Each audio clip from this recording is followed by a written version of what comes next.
Theo and Linda. Go ahead, ladies. Hi. For those of you who were here last time, part one, welcome back. For those of you who are new, I'm Linda Burkhart. I'm a special educator by training, but I've been working with assistive technology and AAC, or augmented and alternative communication, and children with the most significant challenges for a long time, like over 45 years, something like that.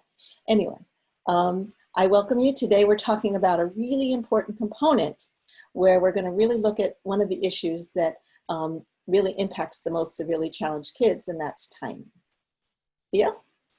Yes, I'm Theo Quinn. Welcome, everyone. I've been working in the field of education since 1985, work in the classroom as a special educator, and learn my skills and build my knowledge by working in the classroom and becoming an assistive technology person and an expert in accessibility, differentiated instruction. I'm a present and independent consultant and develop instructional technology resources. And I've known Linda for many, many years. We are on the same page in regards to how to support kids with complex body and complex needs. And working and presenting with her is always a pleasure and a treat. Awesome. So today's webinar is part two of a three-part. The first one was done in May and it's already available if you want to check it out. The next one is scheduled for next Tuesday, June 9, and today's topic is timing. Before we dive in, let's do a quick poll to get a better sense of our audience today. So I'm going to launch a poll. Please select your role and send your answer.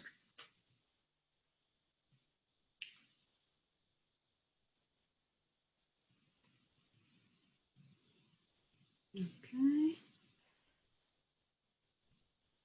We have SLPs, special educators, a lot of OTs, assistive technology specialists. Nice group with different roles. Some administrators. Yeah, it's always nice. Okay, almost there. Yeah, the majority is SLPs, I think. Yes, paraprofessionals, very nice group of participants. Good amount of OTs too. Yes, yeah. So that's great. Thank you again for spending your lunch hour with us. Okay, I'm going to stop the polling and let's start.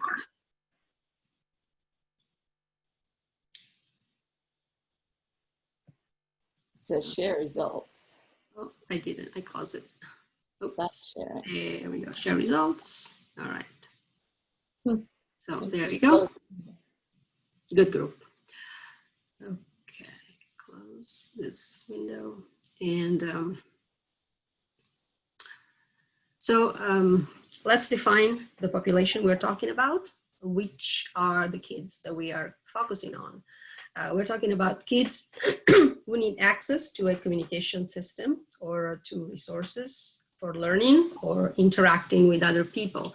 So there are kids with complex communication needs who also have physical challenges. Their bodies don't allow them to move. Movements are very limited, and direct selection is extremely difficult for them. Or we're talking about kids who can point, but they might have visual challenges and require a specific layout for a page with less items on the page. And so switches really support and allow them to have a very robust communication system and also good quality learning resources. The third group is kids who use multiple access methods and they transition from one method to another. So in the morning, they might use an eye gaze system and then their eyes get fatigued. And so they use switches in the afternoon. Or for some activities, one access method is better than another one. And so they move from one to the other, or for positioning reasons. So for many reasons, they go from one to another. And it's really important that we focus on timing, and that's the topic of today's. And to just set stage, Linda and I made a movie, that we want to share with you. Okay, I'm going to quick go to the movie here. I'm going to switch out and get the actual one. Okay, so. Hi, Linda. Look what I got for you. There is Megan, your favorite singer, and there is your favorite song there. Okay, so this is what you need to do. You see that red thing that's moving and moving and moving. Once the red thing goes on Megan, you hit your switch, okay? You hit your switch, you go like that and like that, okay? Are you ready? Okay, go. Look at that and hit the switch. Hit the switch. Come on, come on, come on. Hit the switch. No, no, no. Come on, come on. Oh, no, no. Oh, hey, there you go. You got it. You got it. Okay, let's try it again. Let's do it again. Okay, let's start over. Okay, ready? Go. Hit the switch. Come on. Hit the switch. No, no. Hit. Oh, you got it. Oh, no, you didn't. Okay, let's try to do this in a different way. Stop, stop, stop. Let's do it slower because this is too quick, too fast. So let's change it and do it slower, okay? Same thing. Okay, now the thing moves and moves and moves, and then when it gets on Megan, you hit the switch, okay? All right, start.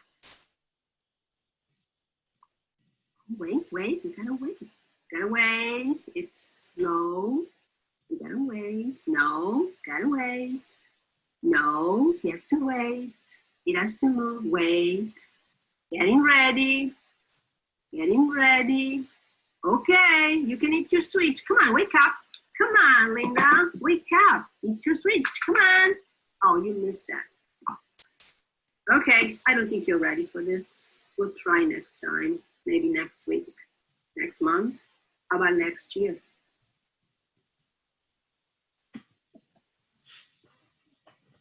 Okay.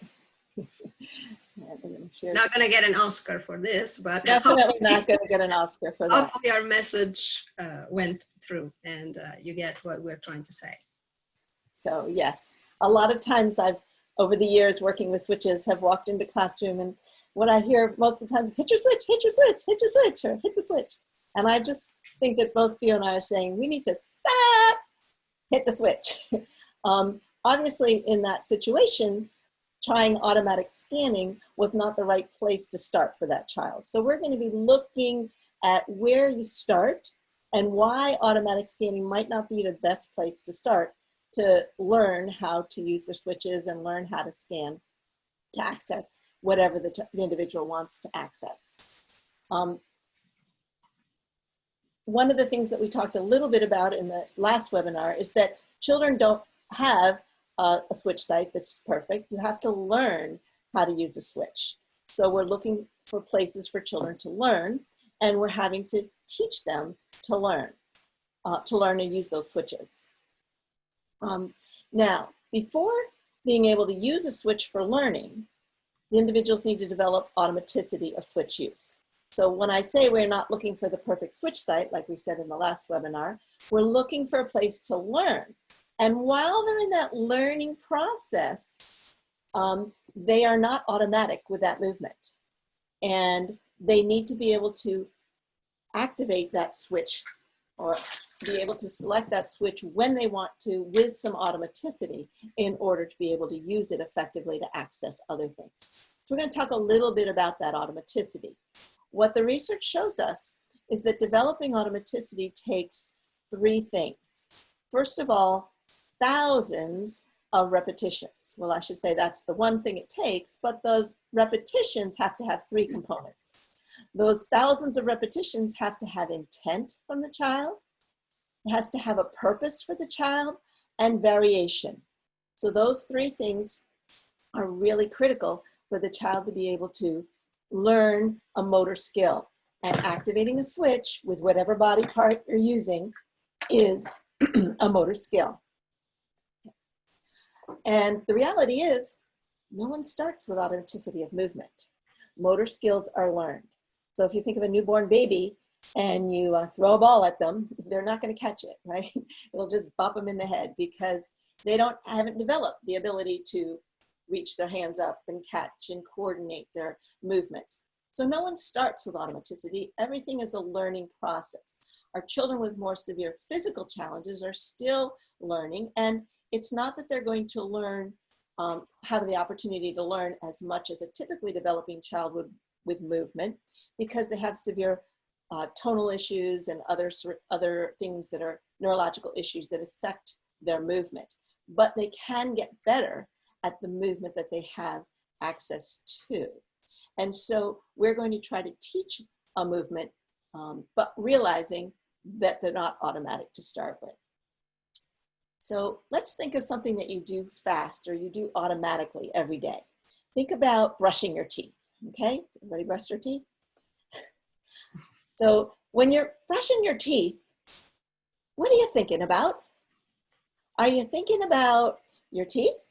Or are you thinking about the toothpaste? Or most likely you're probably thinking about all of the things you have to do today, or that you did today, or what are the kids up to, or anything but brushing your teeth.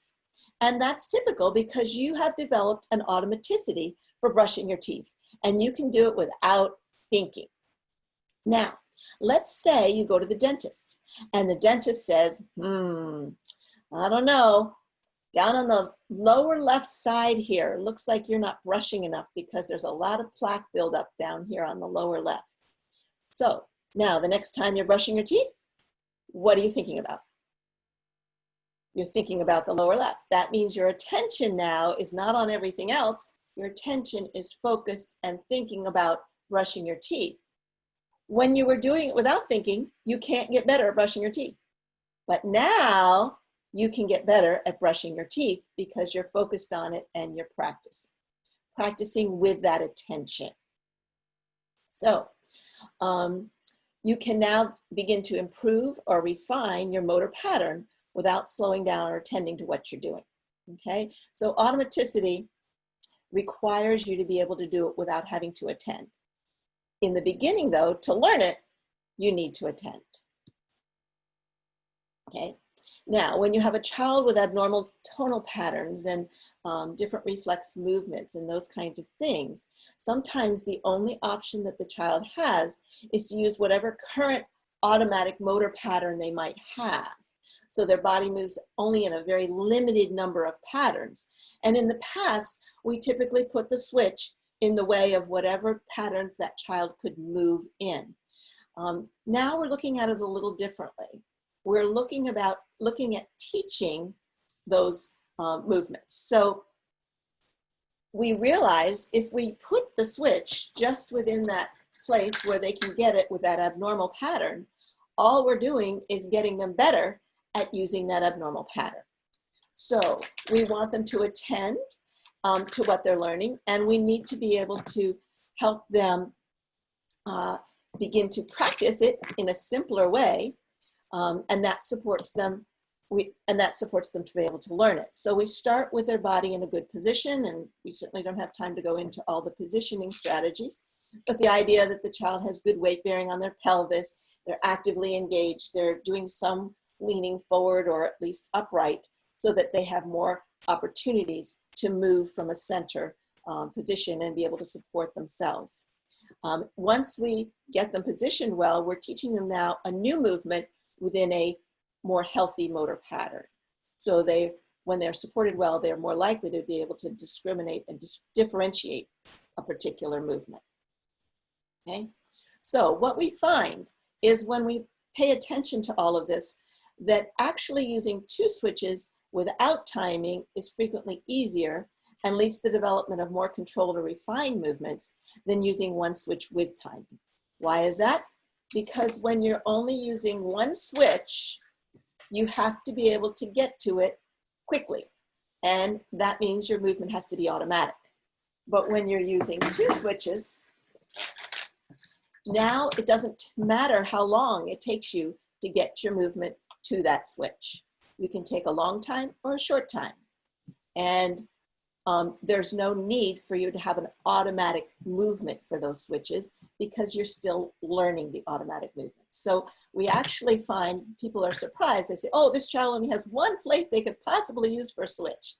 what we have found is that 2 switches might be easier for that individual if they don't have to do an automatic or fast movement. But if they can take their time in a good position and work towards that and learn it to develop that automaticity. Okay. Yeah. So automaticity is a level of skill where you no longer have to consciously think about performing that skill. What that means. Let's think about when you learn how to drive. You are really paying attention. You are focusing on all the pieces that you have to do. I still remember about when I learned how to drive, the pedals and the blinker and the rear view mirror and getting into an intersection, looking right and left. So all these components were overwhelming. And now, after many years on the road, actions become automatic. You don't think about what you're doing step by step. You can drive, listen to the radio, talking to someone sitting next to you. Sometimes people talk on the cell phone. No. And so it's everything that we do becomes automatic, and we have room to think about something else. So we learn these movements and they are done automatically. And skills take time, but once you gain automaticity, you don't have to think about it and you can concentrate on something else. And if we apply this thought to our kids, they are experiencing a juggling act because they're trying to use motor skills, visual skills, auditory skills, cognitive skills, and everything is all at once. And maybe only a small portion of these skills have been developed to a level of automaticity. And so kids are trying to juggle and they are using their working memory at maximum capacity. And they might focus on one skill and not put enough cognitive energy to another skill because they don't have that working memory ability. So what we have to do is to balance the cognitive load and the motor load. So if the task we are assigning is very high in cognitive load, we have to reduce the motor load and vice versa. And we have to plan an activity. And once we plan, we have to identify the skill that we want to teach and understand how demanding that skill is cognitively for that child. And we have to find the right balance. There is a visual based on a document created by Karen Erickson. And Karen Erickson is a director of the Center for Literacy and Disability Studies at the University of North Carolina, Chapel Hill. And this visual, it's very useful to professionals who work with kids with multiple challenges, complex bodies, complex communication needs, and it reminds us the importance of balancing the cognitive load for this particular population. And tasks are color-coded in red, yellow, and green. And the basic idea is that our brain can only process a finite number of tasks at a time because our working memory is not unlimited and we have to optimize the cognitive resources. So on one hand, we have to provide these kids with a learning experience that is motivating, engaging, and effective, but also we have to remember the limits of our working memory. So in this visual, red means a new task or a task that is cognitively and linguistically challenging. So it is at the child can do it, but it's a new thing. So like you are working on a new motor skill or you are adding a new page on a communication system. So this is a red activity. Then there is yellow. Yellow represents a moderate challenge or a review of information. So it's something that the child already saw, is already practiced, but needs more practice. And then we have green, and green includes tasks with limited cognitive and linguistic challenge, and it's a task that the child can do independently. So never put two red tasks at the same time. So for example, teach a new motor skill, low activity, green activity. Red, it's paired with a green activity. And this document is available in the chat. I believe that Deb put the link if you are interested, and I would recommend to download it and read it because it's very, very useful. And we have a video that illustrates much better this concept. Okay, so this is Alex, and we're going to show how Alex is given an activity here where he doesn't have to juggle everything. His communication system at this point is a non-electronic communication system that looks, it's a pod communication system that he uses with partner-assisted scanning. And he has different vocabulary items that he can use. He's also in the process of moving to a much higher auditory scanning book that allows him to even put more language together in full sentences. His motor skills are still way down as very challenging for him. He's still learning to use switches. So at this point, he's up on about stepping stone 5 most days, although sometimes he goes back to stepping stone 3 because he enjoys those types of activities and it's good practice. But he's in an activity where he's going to be doing step scanning. He's got 2 proximity switches, one on either side of his head. The screen over here is his communication system with his activities and also an electronic version of his communication system, but at a much simpler level. And he is actually looking at a large screen TV that's in front of him. So you'll see he's not looking at the device because it's being mirrored with an HDMI cable to the large screen TV in front of him, which helps him be able to see what he's doing. So I'm going to quickly stop share and reshare the video. Oops. Okay, so there it is. So it says play or pause, choose another video, he's choosing. Now he has to go through his choices. And he picked a video, Alpha Blocks.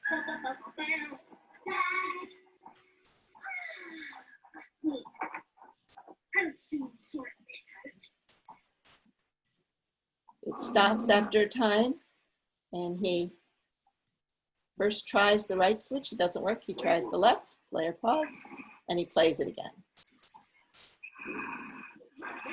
This is further along.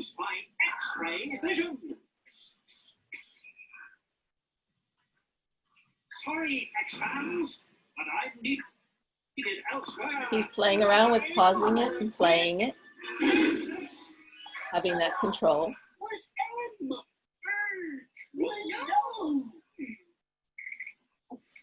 Now he's on choose another video,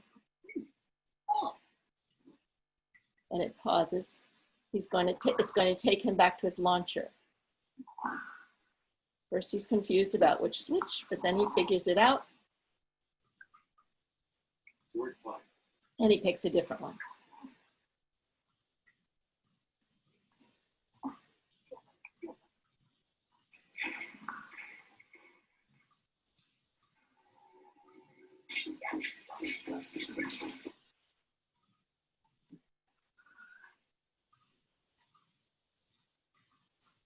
See the feedback he gets? And he played it after it paused.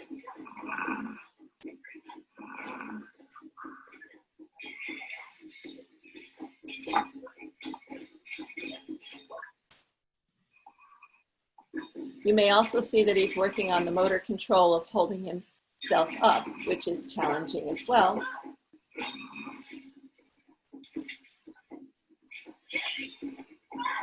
Okay.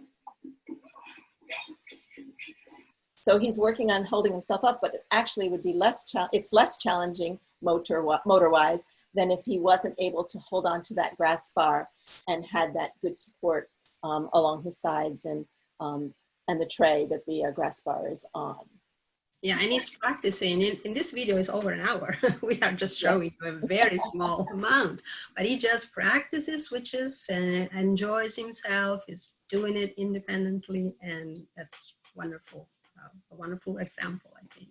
Okay, so what is this concept? The concept of juggling that Fia was talking about, it really explains why so many of our kids' performance is inconsistent. Because very rarely when you're juggling all these things, you have all the plates in the air at the same time. So that sometimes we'll catch the motor piece, and yeah, he's doing that. And sometimes he's doing the cognitive piece or the language piece or whatever component that he's really focused in or has down. But then every now and then, you may see all the plates in the air, and it looks like he can do it great. But the problem is he probably doesn't have the skill yet to repeat that and be able to show you again 8 out of 10 times, 5 days a week or whatever. So the idea is you don't see necessarily very consistent performance, but you're working on the individual components and you'll see progress within each of those individual components. And what we do there is we talk about parallel learning. So parallel learning is a term that's been in the field for a very long time. Carol Goossens used it back in the 80s. It's the idea of how we get to the point where a child can use switch access to access a communication system, a robust communication system for automatic independent communication or automatic and independent learning if they're accessing a computer as well. So parallel learning means that the whole team gets together ahead of time and works together to figure out what their goals are. So they're working in a parallel fashion instead of an OT having a goal this way and a speech language pathologist this way and a teacher and parents and everybody going different directions. We know that this is going to take a lot of learning, and so we have to be working along the same lines. So as Theo was saying, we're going to focus on one component or activity within each activity or part of an activity. So we reduce the motor load for difficult cognitive, language, and academic tasks. So that means that we might not have them working as hard to hold themselves up, or we might have them in a position where they're more supported. We reduce the cognitive load for motor learning. So when he's learning switches, which may be challenging, we had a simpler, fun activity, and that's what Greg was doing.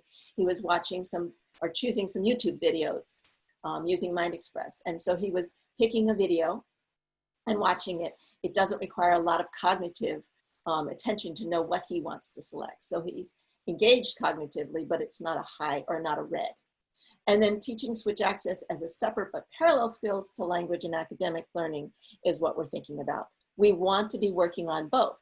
Now, Alex has had a variety of pod books over the year, and many of the students have their non-electronic partner-assisted communication books where they can have a high level of language, a red, but use a low level of motor skill, like a green, with being able to just give some indication for no and some indication for yes. So they'll go no, and you'll scan an item, no, scan an item, no.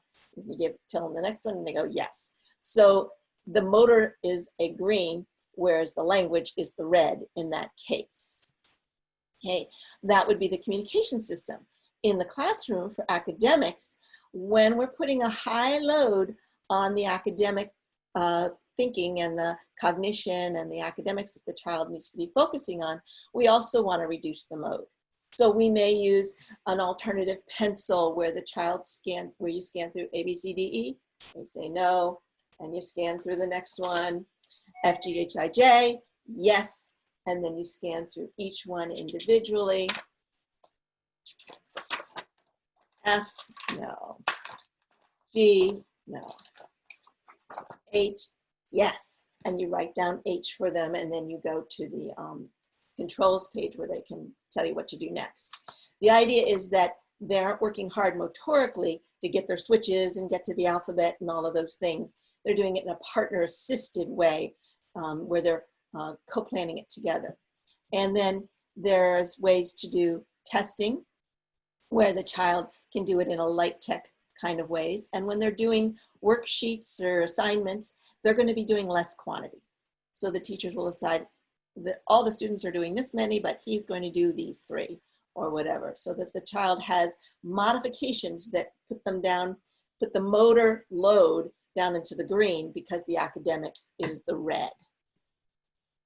Okay, and then developing the motor control, when we're working on learning the positioning, we have to reduce the cognitive load, reduce the language load, and if the child has vision issues, we want to reduce the visual load as well, while they're really learning and paying attention to the motor components of how to move their bodies and how to stabilize their bodies, how to shift weight and disassociate movements. Okay, so when we're teaching switch access, we give them play activities with the switches because that's a hard motor. A red motor means we have to reduce cognitive load, language load, and vision load. So the activities that we present are play. And Theo, I think you had one of these you wanted to show. Right, this is an activity from Linda's collection, Steps Before Step Scanning for Mind Express. And it's a very simple, very clean activity. I'm going to share my screen.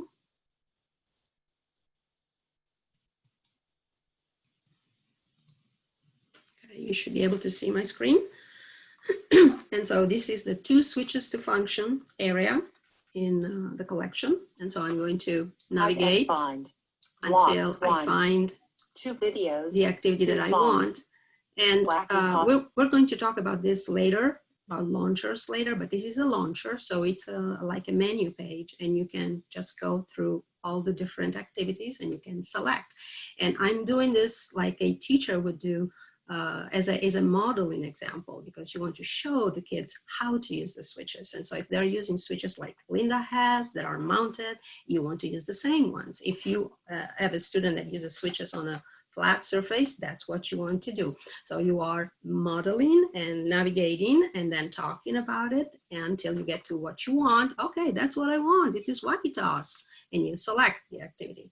And again, there is another launcher with different characters, and you have monsters, and this activity can be customized. So you can go to a page, and instead of the monsters that are there by default, you can put all the teachers in the classroom. And I can tell you that kids really love to throw stuff at teachers or family members. And so again, you navigate and say, okay, so what am I going to select? Monster one. Yeah, I like that. Okay, so I select monster one. And then what am I going to throw to this monster? Tomato and pillow? Tomato and pillow. Snowball and foam ball? Yeah, I like tomato and pillow.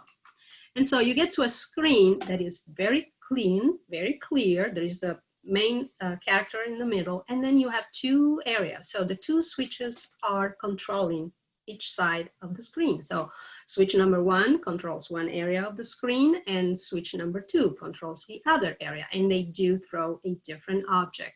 This is called location, and it is used once you when you are using the 2 switches to function set of activities. So I'm going to hit one switch, and I'm throwing a tomato, another tomato, and now the pillow. And now the pillow. So this is a game. It's in a game format, but again, you get the child entertained, and at the same time is learning how to use the switches. So you model, you show, and the child activates the switches and practices. I'm going to stop sharing, and Linda continues.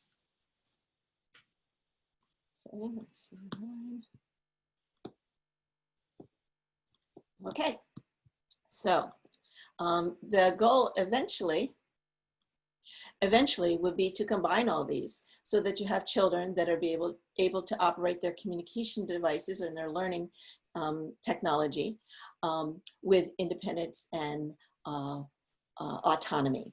And so you can see a few of these students in the pictures using their switches to access their communication systems. Okay, that they also still have their light tech as well as their non-electronic as well as their electronic, because they need to be able to communicate wherever they are, but they are working on both. Okay, they're both available. Okay, back to you, Thea. Yes, so there are different types of scanning, and we thought it was a good idea just to give you an overview of the main ones anyway. There is automatic scanning, inverse, automatic with holding a switch, and step scanning, and 2 switch step scanning. So there is a variety, and the first group, except for the last one, they all require timing.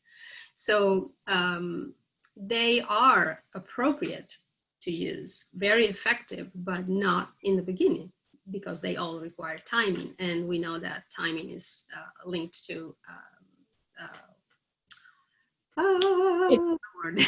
automaticity. It's hard to time something if you haven't developed the automaticity yet. Yeah, automaticity. Yes, so timing is related to automaticity, and if you don't have that piece, it's really difficult to use this different type of scanning methods. Now, something to note, different software applications have different names, so you may not find the same names in different software. And also some software have more options and other software have less options. And then once you go to the mobile devices, that's another different story. So you better check things out and examine and explore before you decide what is better for your student. But again, what's important is that you remember that everything that is automatic or with one switch has to do with timing, automaticity, and it's not appropriate when you are teaching, when the student is learning how to use switches. So now we're going to demonstrate. I'm going to share my screen. Mm-hmm.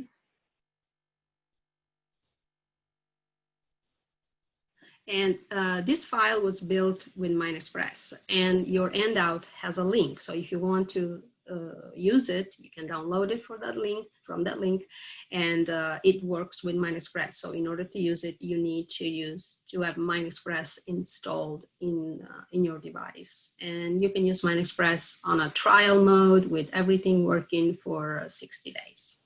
So automatic scanning. Once we have automatic scanning, the selection happens after you tap on the switch. And then, as you saw in the video, in our initial video, once you get on the target that you want, you then select your switch. So here we go.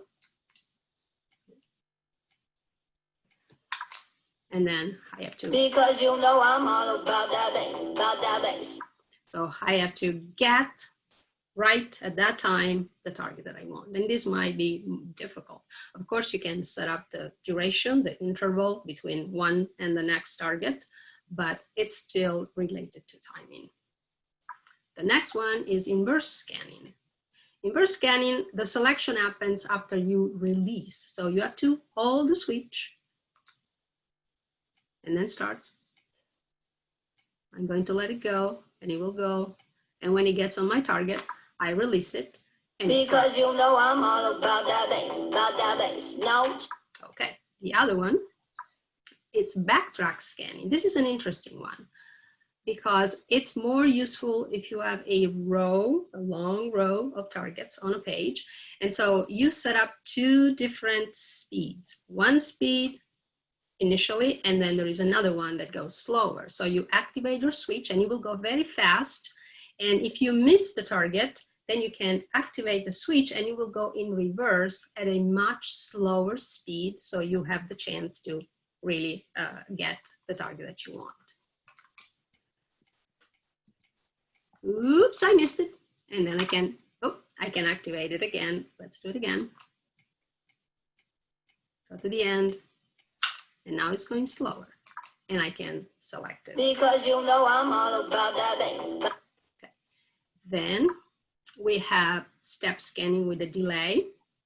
And the selection happens after I stay on the target for a certain amount of time. That can be, of course, programmed.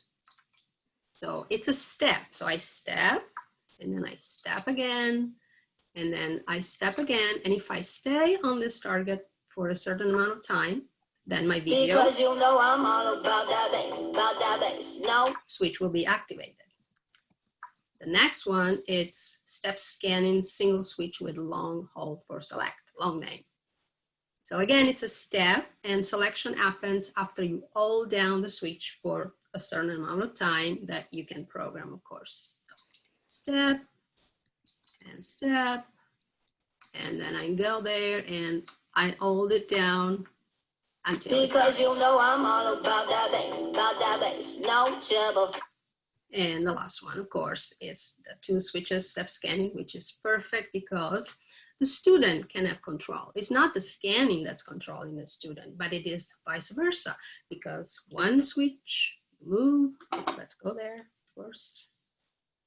With one switch, you navigate. One is the mover and the other one is the selector. So my switch, I go, and then I have to get ready, I have to process things, information that is required, the task that I'm going to do.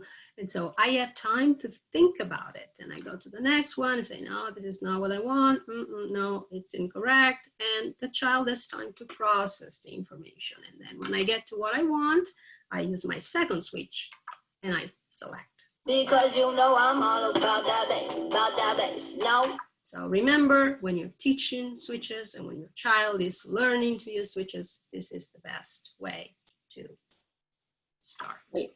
That was great, Theo. It shows Okay. what we want to show. Going back to the slides. Okay, so you mentioned several times about launchers when you were showing the wacky toss, and also it's a way to allow the child to have more control, because what happens a lot of times when I see a child's learning switches, some adult or some partner decides what the child's going to do. They put it up on the computer and the child does it. And then the child doesn't really always have a way to get out of it. So they have to somehow communicate, or they start to fuss, or they go to sleep, and then the partner may think, oh, he needs another activity, and then they set it up. But a launcher allows the child to actually explore like a typically developing child would with a toy box. They go over, they pick something out, they play with it for as long as they want, they put it back or they drop it and they get something else, they play with that for as long.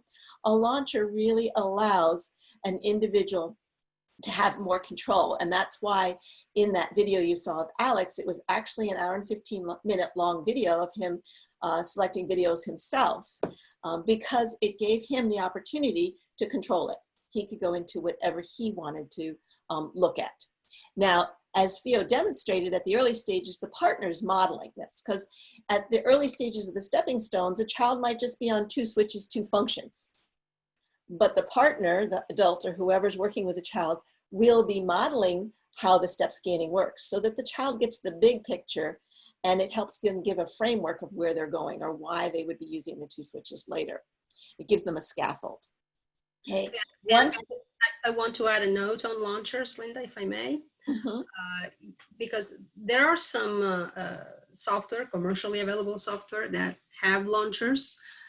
We can call them menus too, you know, a different name. But the problem in some product is that once the activity is completed, the child does not have a way to go back to the launcher. And so it needs another person to do it for him or her to select something else from that launcher. So if you're using an authoring tool software, you might have a better flexibility, or this is a note for people that develop software, please make your launcher so they are switch accessible and the child can go back to the activity and select something else. Right, so that they have that opportunity, even if they're not in the beginning intentional, they're just playing around with it, they're allowed then to explore and be able to choose something, okay? Good time to show that. Okay. I already did that, I think. Okay. All right, yeah, so this is just an example of, and you saw this activity in our last webinar where the son was going between 2 boxes here, the space creature or whatever, the alien goes between 2 moon rocks or something. And then the idea is this isn't actually a 2-switch activity when they actually select it, but we put in a launcher that doesn't matter which one they pick, so that they can play around and learn, or as we had shown, the adult can model, oh, I can get to this one. Oh, I want the bus. And they work their way over to the bus. There it is, let me get it.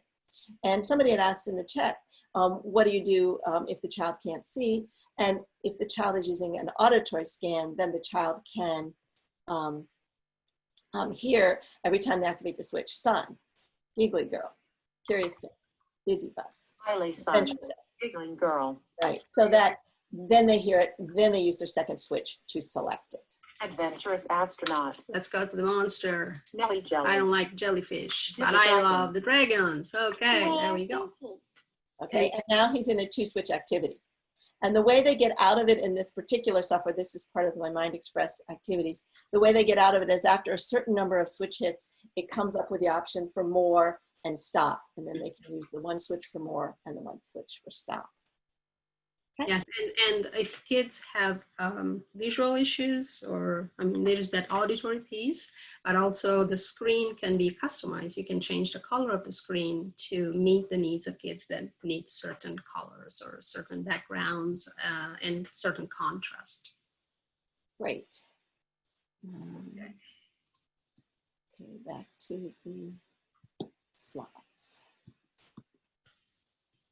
There we go. All right, so each individual that I work with, or that teachers are working with, therapists, or whoever's working with a child, we create custom launchers. And this is not specific to Mind Express. I used to do this in Classroom Suite. We do this in Grid or in all the Dynavox Toby softwares. We can do this in any Grid-like or any software that allows you to pick and choose things. But the idea is that you customize it for an individual child so that the activities they have access to, they will be able to get in of and out of on their own as they're getting to that stepping stones where they can use 2 switches and begin to explore that. Okay, just briefly, a couple of reasons why we're doing step scanning, just to reinforce the kinds of things that we've already said. Why are we using the 2-switch step scanning instead of a timed scanning? We really need to eliminate that timing to get to the point of the child developing a new healthy motor pattern. So when the child is learning to do a switch, instead of resorting to a pattern they already know really well, which may be detrimental to them down the road when they're older and they get repetitive motion disorders, we want them to be able to develop a new one. We have to slow it down, okay? It's actually more active. Oh, yes? No, I was just wanted to remind people that something that you said in the previous webinar about switch sites with an S at the end. So you don't only use the same location for the switches. You have to find multiple sites and use them in different situations, because then you're not going to develop body problems like what Linda was just talking about. Exactly, thank you. Okay, so the other thing is that 2-switch step scanning for the learner is more active, and they actually get more opportunity to practice using their switches than when the time movement, because active movements is move it, move it, move it, think, look, that one, no, move it some more, ah, that's the one, I'll get it. So they're doing something the whole time with each item. Automatic scanning, they start their scan, and they have to wait and wait and wait and wait, and then they get it, and they have to do it quickly. So it means most of the time they're passive, waiting, and only a short time active. Down the road, that might be very good. And if you were an adult with a or an individual with a degenerative motor disease, you would want to perhaps reduce your need to activate many switches, but many of our kids are learning to use switches. So giving them extra practice is a good thing, okay? The other problem is that sometimes with children, while they're in the middle of an activity and they're scanning, a distraction happens and it pulls their attention. Well, it does for all of us, right? Or somebody walks in the room and they want to say hi with a smile, smile at that person. If they've been in a timed mode, then it's still going. And it's talking in their ear or whatever, which makes it more difficult to interact or attend to whatever else they needed to attend to. With 2-switch step scanning, when they stop and look around and check something out and come back, they're still where they left off. So they're in that same spot, and now they can start again. Whereas automatic scanning, it might have gone on to another spot, okay? The other thing, it allows the child to pace his own processing time. The child's in control of the timing. So, for example, if I'm have vision challenges, or maybe it's a harder cognitive task than I was thinking about, right? Maybe it's a little challenging for me. So I move it, but then I need to think a little bit. Oh, no, that's not it. Then I can go on.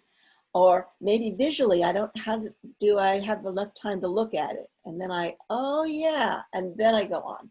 So giving the child the opportunity to have access to the 2 switches allows them to control the pace of it and how long they process either the auditory, the cognitive, the visual, so that they can really process it before they move on, which we find really helps children. It doesn't mean I leave kids in 2-switch step scanning, all kids in 2-switch step scanning forever. many times when a child has gotten to automaticity, we can look at other scanning modes, and maybe one of the other timed modes will be appropriate for them. It's just that learning those modes becomes challenging if we haven't started with learning how to use a switch to the point of automaticity. Okay? A couple of things that people always bring up are fatigue with step scanning or time scanning. People say, oh, that's much more fatiguing to have 2 switches to go to. Well, as I said before, with a degenerative disease, that could be the case, and we wouldn't want to tax somebody's motor skills if they are really fatiguing quite a bit. But many of our children with more challenges such as cerebral palsy are developing some skills over time. Their motor skill can get better, even if it's not markedly better, it's better enough that they can do more than they could do before. And so with step scanning, it's more physically fatiguing. But we find with automatic scanning, it's more cognitively fatiguing because you have to watch carefully or listen carefully, and you have to do just the right time. So your attention is to be much better focused, and you can't be distracted at all when you're trying to do a timed movement. And again, we want children to have the opportunity to practice multiple switch activations. They're learning to use switches, so the more opportunities they have to use them, the better. And that builds endurance.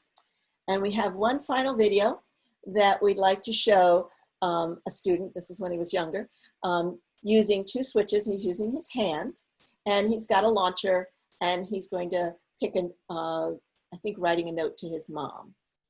Yes, I'm going to stop sharing this and share that.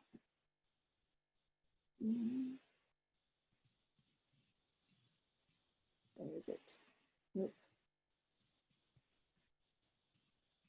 Just a second. Wait a minute, we didn't show the launcher video either. That's the next one. Oh, okay, sorry. I'm sorry. Just take me 1 second here.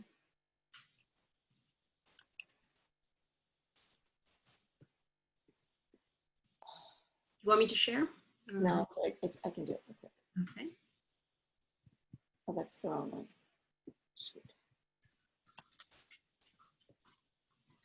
Sorry.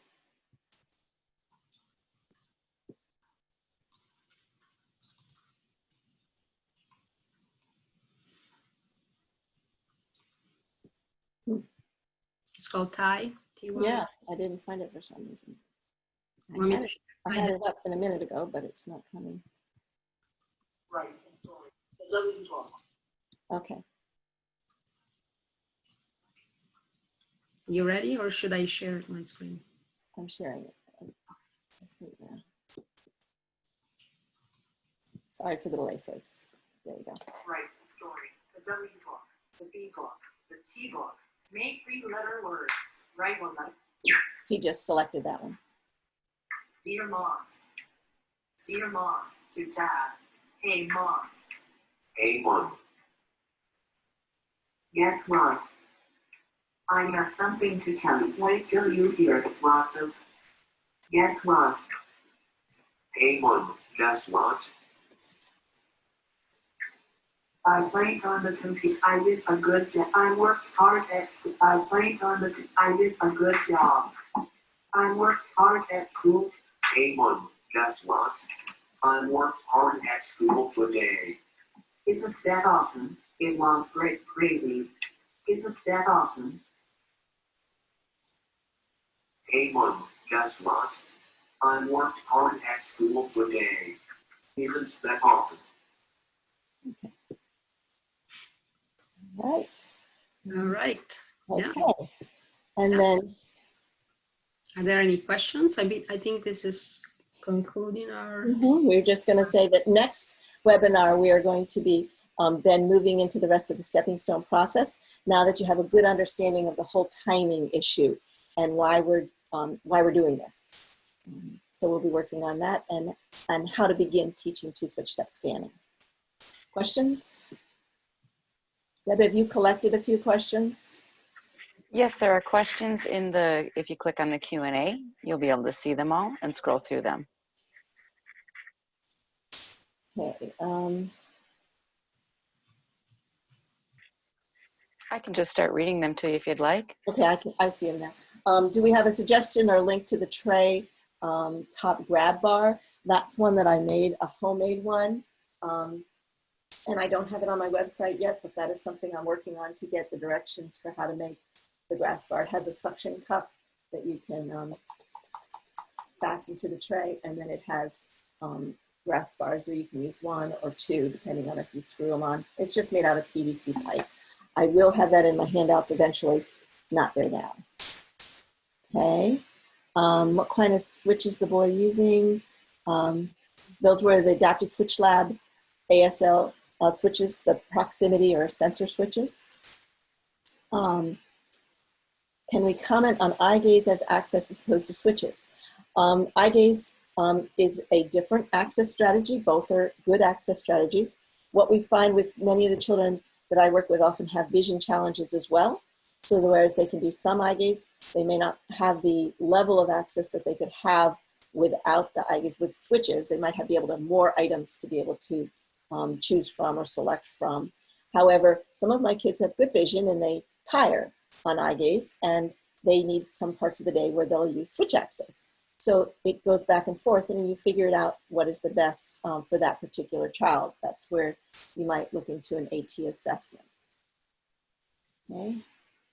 Template for the alphabet flip chart. Whoops, where is that? That's on my website now, lindaburkhart.com or lburkhart.com. Click on handouts, and you can print off that alphabet flip book. Inverse scanning, I demonstrated that. So you can, to start scanning, you have to hold the switch down, and then it works not on pressing, but on release. So once the indicator, the highlighter is on the items that you want to select, you just release the switch, and the switch is activated. Great.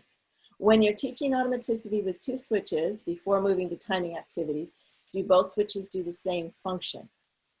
As we talked about in the last time, we start with 1 switch on one side. Once we move to 2, we always make sure they have different functions, that they don't do the same thing, so that the child cognitively has an easier time discriminating. Oh, there's one over here that does something, and there's one over here that does something else, so that they don't get confused.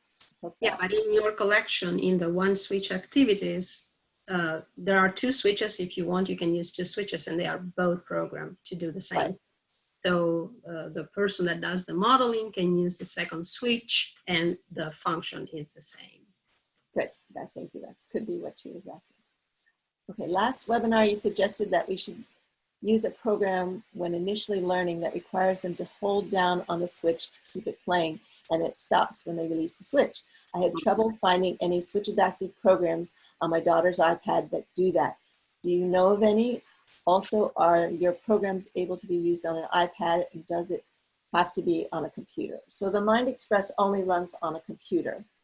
I'm not positive, but I believe Rad Sounds from RJ Cooper still works on a iPad, and that's a momentary, and you can put different songs in that. I haven't used it lately, but that's only one I know of right now that is a direct on the iPad. If you can get an old tape recorder and record some, I know they're older. They still sell them in places. Museums now. Yard sales are a great place, but that would work as a momentary. You don't need it very long. You just kind of need it to get the kid going, and then you move on to a short time or a little bit more reward than just holding it, because we don't want to over time make them hold it on. You do that movement if they were doing something like a power chair or moving it for a different purpose. So, we move on with the stepping stones there. Okay. PC based or mobile, yeah, you can, the Mind Express is PC. Software to create launchers, any software that allows you to have like a grid and then select something, like many communication softwares, software programs out there you could do that with. Yeah, even others of like Clicker, for example, you have Yes. anything that you can program to open another file or to open a different page that has the ability to be linked to something different, then you can use it for a long time. Yeah, we'll talk a little bit more about them in our next webinar.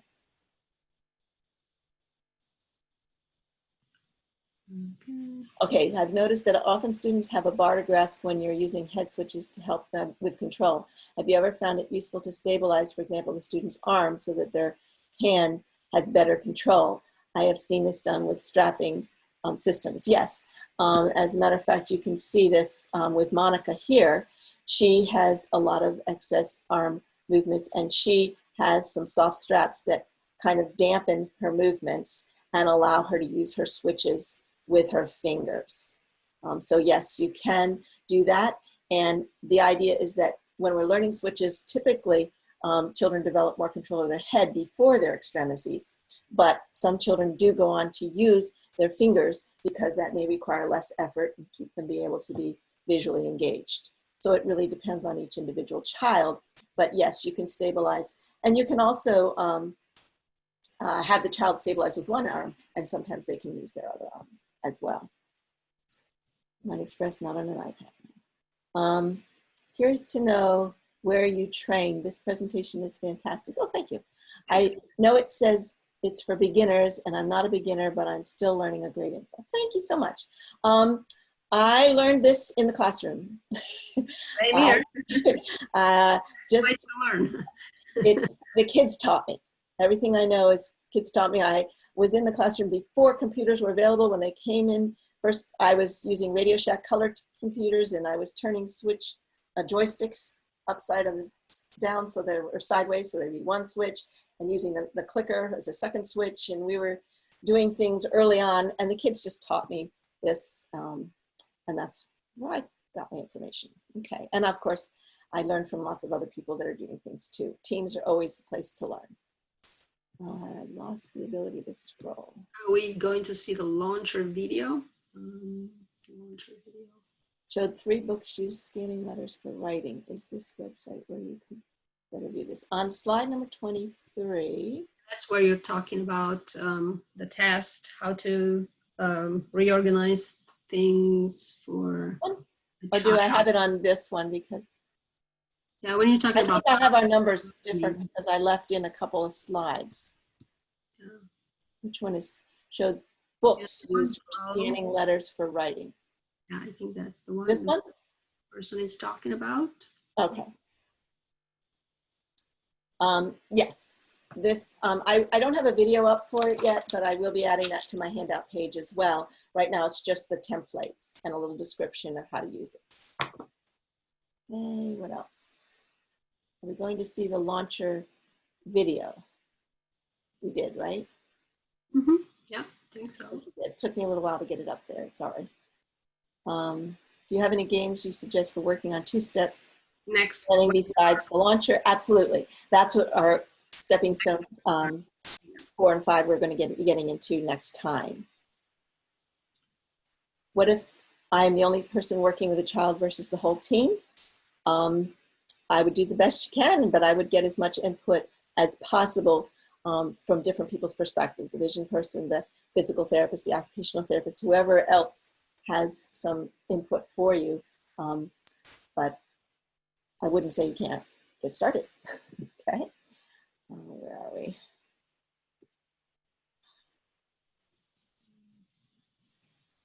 I'm lost where we are. Okay. Okay, what was the communication software the student used to write the letter using two-switch step scanning? That was actually a classroom suite, but we've also redone it in Mind Express. So it'll be on my next set of activities called the Switch Accessible Literacy Smorgasbord, which will show you some more of those kinds of things the next time as well. Program in the last video, the letter to mom, that was it. Okay, what and how do you recommend for, oops, Creating. it went away. Creating a personalized launcher for a child who does not have their own AAC device. Yeah, again. You would use a computer, I guess, if that's, if you can have access to a computer with a switch interface, you can use a variety of different programs. Yeah, I was showing Mind Express, but whatever you might have access to would be appropriate. Do a board maker program that has the dynamic piece or well, whatever. There's a question about Macs, usable for Macs. Mine Express is Windows only, but Linda, she's a Mac person. Yeah. This Mine Express using, what do you use? Parallel? I use VMware Fusion. I haven't found as much success with Parallels, but I use VMware Fusions, and it allows me to emulate the PC on my Mac, and that allows me to run all the software, the Mind Express software. There are different people that have the same problem, if it's a problem, and they are Mac users, and they use Windows software with this third-party application, which works. Have I integrated the ALP? I'm not sure what ALP is, or AAC, into your progression, or make any suggestions for strategies to move between stages. I'm not sure what that question is referring to. We may have to answer that one in text later when we get a clarification of it. Is there an age that students read when it is too late to begin teaching them to use switches? Or reach, I'm sorry. Oh no. Never too late. I've used this with adults, no problem. And I start with stepping stones 1 and I move faster. Some adults are already using automatic movements. You don't have to go through the stepping stone process. You can go right to an automatic movement. But many individuals that I've worked with are more developing those kinds of skills. Do you keep the same function as selection to the same switch? If you're doing 2-switch step scanning, you keep the same one as the mover and the same one as the getter. But at the 2 switches 2 function stage, where they do different things, you can move them around so that the child's getting the idea, I cognitively have to know which one I want to go to. And so that's the thinking process as they're learning, so that later they'll be able to go to which one they want to without thinking. Okay. Scanning with old longer for selection. Yeah, it doesn't move automatically. You have to hold the switch in order to do the selection. So you step until you get to the item that you want to select, and then you have to hold the switch down, and then after a certain time, then the activation is done. And that requires some automaticity because it's timing. Do I hold it one short time or do I hold it a long time? So that's the timing piece that comes in there. My kids have trouble maintaining hold down on the switch using enough force to do that. Some toy or special children's toys work this way without a latch timer.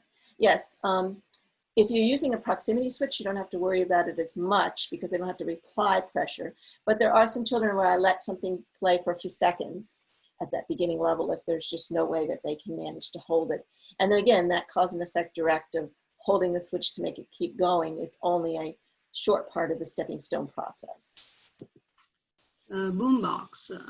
Yes, we talk about Boombox, Judy Lin software, and it is for Windows. And there are some of their applications that are for the iPad, but very few. I don't think that one, no. No, that one is just for Windows or tablets, Windows tablets, yeah. Mind Express does not have an app. I wish it did.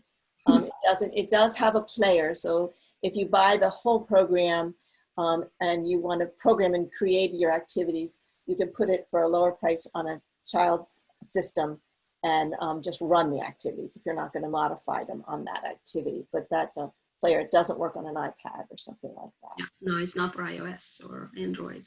Okay. Yes, proximity switches is what we covered in the last webinar. And yes, we feel that they're very powerful for learning to differentiate movements and disassociating movements without having to put force into that movement, which then often triggers more than a small movement from the child or a dissociated movement. It's more part of their pattern.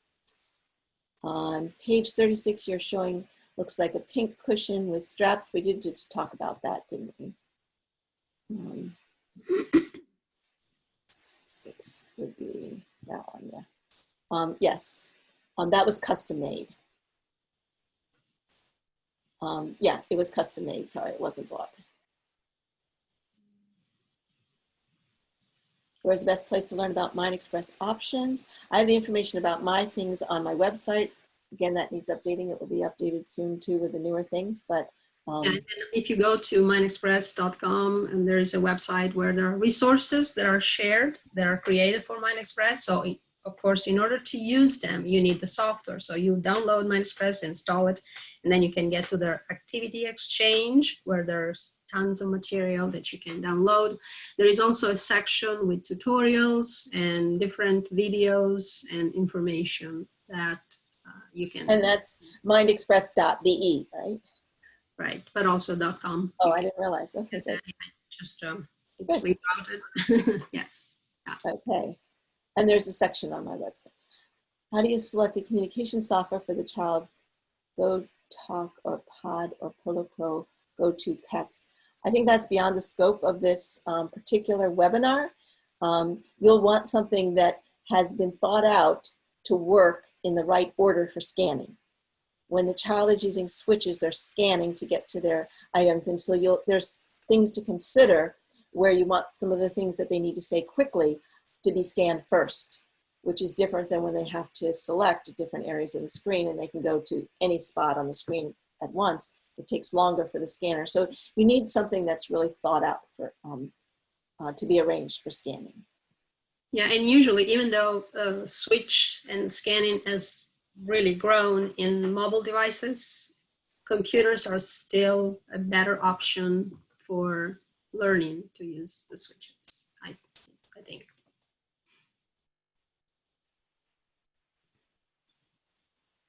Assessment. And so should we try to use switches with all possible sites and then the child can hit the switch? You're playing around in the very beginning, like we talked about last time, to find sites that you can teach. And when you're looking for things to teach, you want to teach something that's going to be the most useful down the road, if possible, so that you're not looking at something that's going to encourage an abnormal motor pattern or an asymmetrical curve on their body to be able to access. So we're trying lots of different things in order to see what's going to work best, but not that we are picking the best site. Then we go and teach the ones we feel that will be the most useful down the road for that child, always looking at multiple sites so the child, when they fatigue, they'll have another site, or if at some point they have trouble with that because of an orthopedic challenge, that they can get to the other sites that they have learned. Good switches for a digital camera, taking photos for a book. There's a digital camera in the enabling devices. It says, I think RJ Cooper has one of those. It's not the switch, you need to get the camera. Whatever switch you're using for whatever is figured out separately from the device it's plugged into. But those are some cameras. Some of the communication systems do have a camera in the back so that that can actually be done through step scanning, and the child can access the camera to take pictures through that device. Okay, we have a suggestion here, I guess. If you software that recommend to use on switches. Yeah, there's a variety of materials. We're trying to show a variety of different things that are available. We did in the last session, and we'll show more on the next session as well. MindExpress is a software program, not a hardware program. You can use it on hardware. It runs on any Windows computer. So it's a software program. And when you're in the stepping stones 1 through 4, there aren't a lot of options, as we discussed in our last webinar, for things out there. They're more limited. Some of the things by inclusive technology work, some of the things, very limited amounts. Sometimes those first few stepping stones, 2 switches, 2 functions, and the direct cause and effect. Then you have more options. Once the child is in step scanning mode, there's a lot more software available. Mm-hmm. Can you put on your slide where there is the vendor information in the US for MindExpress, because I don't have the information about cost. Oh, about the cost. Oh, Starry too. Yeah, right. Star. Yep. So you probably want to go to reseller for MindExpress and then ask. Yeah.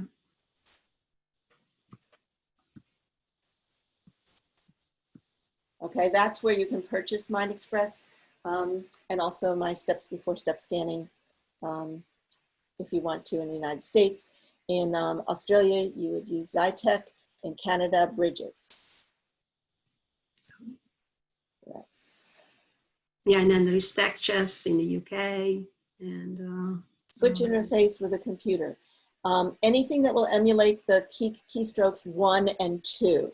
I often will use like just a standard DJ interface, although those have been recently discontinued. So the new one that I'm using is the ATEC one from